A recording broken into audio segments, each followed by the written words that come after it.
to prevent cancer than to try to reverse cancer once you have it. And out of all the conditions that someone can get medically, cancer is probably the most scary. The prognosis is not good. The treatment is very invasive. So today we're going to talk about the prevention of cancer. But if you have cancer, there is something you can do as well. I'm going to put some links down below. But an ounce of prevention is worth a pound of cure, but only if you have the correct information about prevention. I mean, how are you going to prevent cancer if you're operating off of the wrong information? So today I'm going to share with you some quality knowledge that potentially could help avoid cancer. So first of all, what causes cancer? What causes cancer is damage to your mitochondria. Then what happens, this normal cell converts over to a cancer cell. So it's not like an invasion of an infection, a virus. It's a situation where your cells are damaged and your body, through a survival mechanism, converts over to a cancer cell. So it originates from a normal cell. And so this new cancer cell is very kind of prehistoric. It's very crude. It loses its mortality. It can actually now live forever. And so the metabolism of cancer is completely different from the metabolism of a normal cell.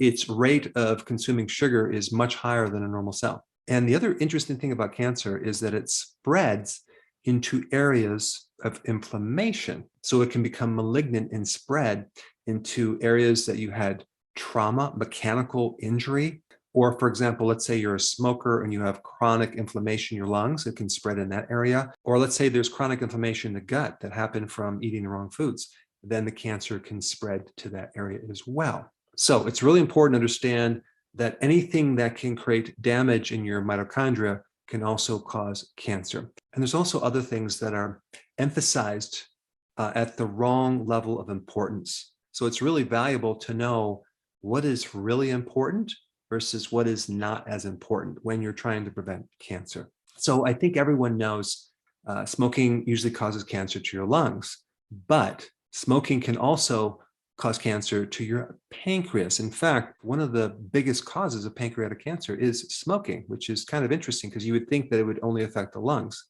but it can affect the pancreas as well. And of course, the chronic consumption of alcohol can cause cancer. Okay, I think most people know that. And then, of course, they talk about obesity as being a risk factor. Well, okay, is it obesity itself, or is it a diet that created obesity, like a diet that has frequent meals, so 6 meals a day, causing a lot of snacking? So the combination of both frequent eating and high carbs can increase your risk of getting obese. And so in reality, I wouldn't say that obesity in itself causes cancer, but those things that cause obesity definitely increase cancer, especially too much insulin. When you have high levels of insulin, your risks for cancer go way up. And so now it's important to understand what causes an insulin spike. Well, a lot of refined carbohydrates and sugar, as well as eating frequent meals. And then, of course, on the flip side of that, what about fasting? What about intermittent fasting? What does that do for cancer? Well, it does a lot. It's probably the most important thing you can do if you get cancer. In fact, there's 2 cases that I know right now that were both stage 4 terminal cancer. And both of these people did fasting and completely went in remission with cancer. I mean, the doctors were just dumbfounded. I did an interview with one of the gentlemen, which I'll put a link down below. I mean, it's quite amazing to go from a stage 4 to not having any stages of cancer. That's incredible. And the most important thing to do, prolonged fasting.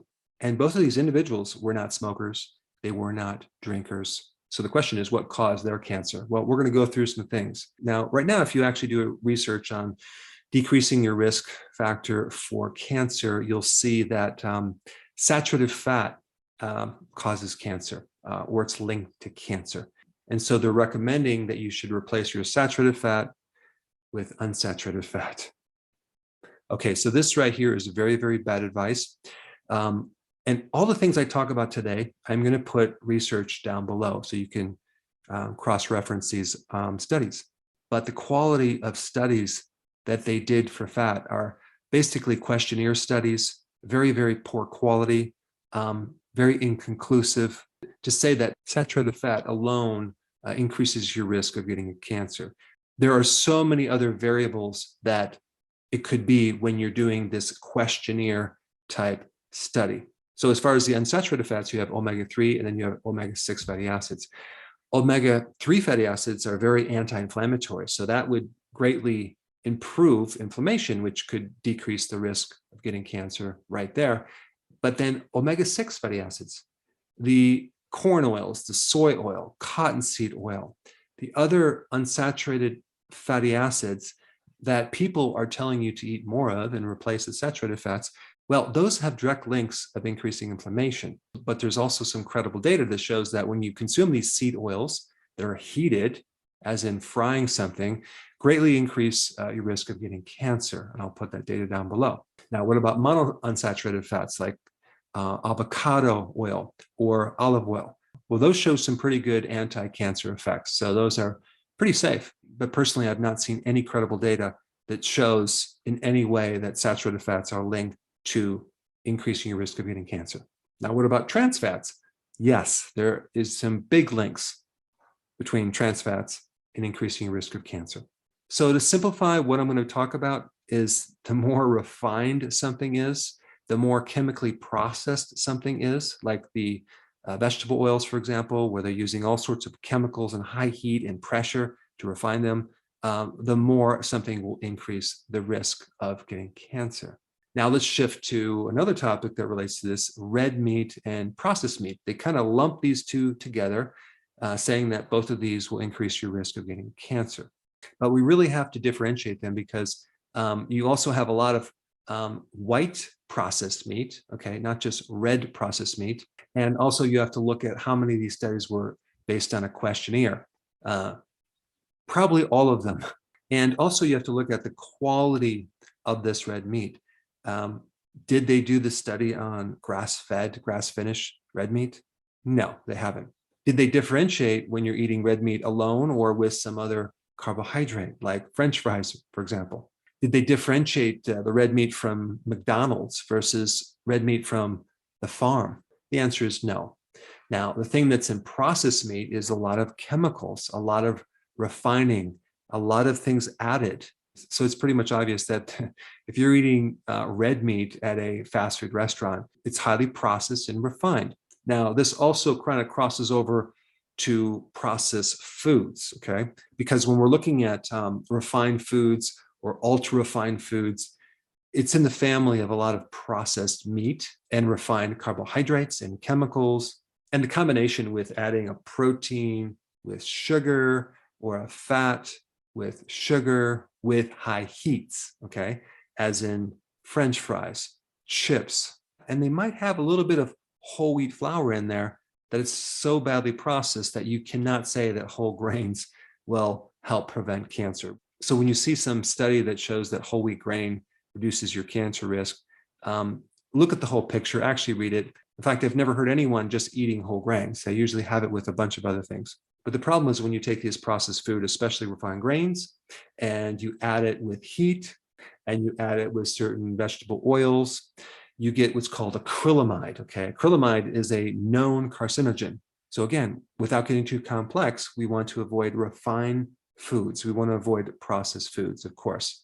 We want to look at the quality of whole foods. And this relates to the next thing I'm going to talk about, which is fiber. You'll see this all the time where, well, if you increase your fiber, you're going to decrease your risk of cancer. Now they're lumping in all the different types of fiber with vegetable fiber. What about all these new synthetic fibers that they're coming out with? They're called functional fibers, like resistant maltodextrin, like tapioca fiber, like corn fiber. These are all very new fibers that have not stood the time of safety studies. We don't really know about them. They may not affect your blood sugars, but I found some interesting data I want to share with you. So adding highly refined fiber to processed foods could have some negative effects on your health, such as promoting liver cancer, according to a new study. Researchers at Georgia State University and the University of Toledo. If Future studies will certainly be needed to disentangle the harmful from the beneficial aspects of gut fermentation. In fact, they found a significant amount of these mice in the study developed liver cancer. Now, you might say, well, wait a second, mice are different than humans, but there's really been no safety studies on humans. So to start putting all these functional fibers in a lot of the foods that you eat right now, including a lot of the so-called keto-friendly bars and snacks, etc., I think is very premature. So yes, they might not have an effect on your blood sugar, but what kind of effect do they have on your gut microbiome? And so again, to simplify this, you want to consume fiber from actual food, not some synthetic fiber that is added to your food. Now, since we're on the topic of synthetic, I want to now mention antioxidants, right? There's some conflicting information that says that antioxidant supplements actually cause cancer, right? Now, wait a second. I thought that antioxidants prevented cancer. Well, what you might not know is the studies that they're basing this on involve using synthetic antioxidants, not the antioxidants that you would get from food. Let's, for example, take beta carotene. Beta carotene is a carotenoid. It's a fat-soluble antioxidant, and it has a lot of great benefits. But apparently, it's being put in our foods. It's being put in infant formula as vitamin A. It's being used to color farm-raised salmon to give it that pink color, because if you didn't, it would be gray. It's also been used in commercial eggs to color the egg yolks to make them look really good, because if they didn't, you wouldn't have the color. Well, you might say, well, it's just a beta carotene, it's just an antioxidant, it's not going to cause any issue. But if you've done the deep dive into how they make beta carotene synthetically, wow, they had all sorts of chemicals. It's made from acetone, using different solvents like hexane, all to make this coloring agent, right? So there's a really big difference between a synthetic something and a natural. It's not the same thing. And the problem is there's links to increased risk of getting cancer. And the reason I'm bringing this up is because we're talking about decreasing the risks of cancer, right? And so all antioxidants you might think are good, but well, only those that come from nature. So again, to simplify this, you want to eat real food. You don't want to do synthetic versions of food, and you want to get your antioxidants from vegetables. Now, since we're talking about antioxidants, I want to talk about probably the most powerful antioxidants, and that would be melatonin, okay? Melatonin definitely decreases your risk of getting cancer. Now, melatonin is a sleep hormone, but it also has another function in all of your cells, and it can act as an antioxidant. And the way that you increase melatonin is to be exposed to infrared light. So when you're out in the sun, you get a tremendous amount of infrared that actually can penetrate your clothes, and it goes right into your body, at least 2 inches. And all this infrared can recharge and increase melatonin, which is a very powerful antioxidant. Now, this might be confusing to you because you've been taught to stay out of the sun because the sun is bad and it will increase your risk of getting a cancer. Well, this is another topic that's completely distorted, and there's a lot of misinformation. So let me just clarify that. When you're out in the sun, okay, you have UV light, okay? And it's the UVB type of light that will help you increase vitamin D. And vitamin D is another thing that can greatly decrease your risk of getting cancer.